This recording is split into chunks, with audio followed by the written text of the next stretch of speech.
নদীর মাছ পথে। এই সাঁতার কাটা সবার দরকার। আমাদের পাগলা মিরাজ থাকলে এই ফিলিংসটা সে ফেসবুকে শেয়ার করতো।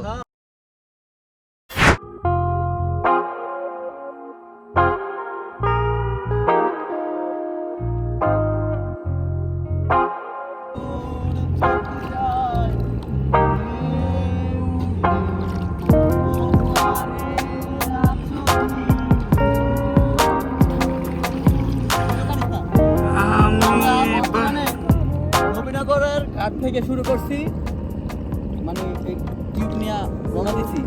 অটোমেটিক স্রোতের মাধ্যমে আমরা বকতুলিতে এসে পৌঁছে গেছি। মাঝপথে আছি, এ পাশ দিয়ে ও পাশ দিয়ে দুই পাশ দিয়েই জাহাজ যাচ্ছে। আমি একটা যাইতেছে একটা ঘোরা দিচ্ছে তো দুটো পাশে ঢেউ আতঙ্কে আছি।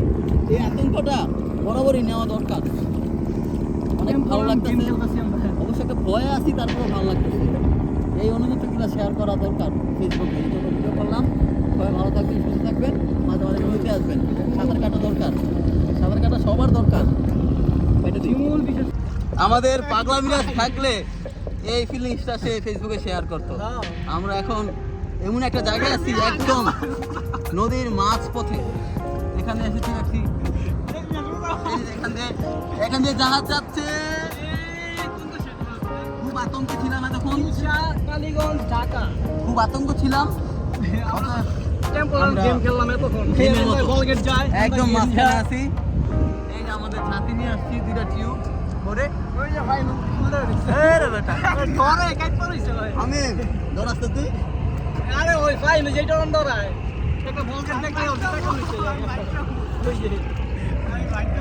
বাইকটা কি করবে? এরকম রিস্ক না নেওয়া দরকার। মেহেদি, তোমাকে খুব মিস করছি। মেহেদি, দেখো আমরা কোথায় আসছি, নদীর মাছ পথে, একদম মাঝখানে। বড় ঢেউ হইতেছে, ঢেউ দেখ কত বড় ঢেউ। অসাধারণ অনুভূতি।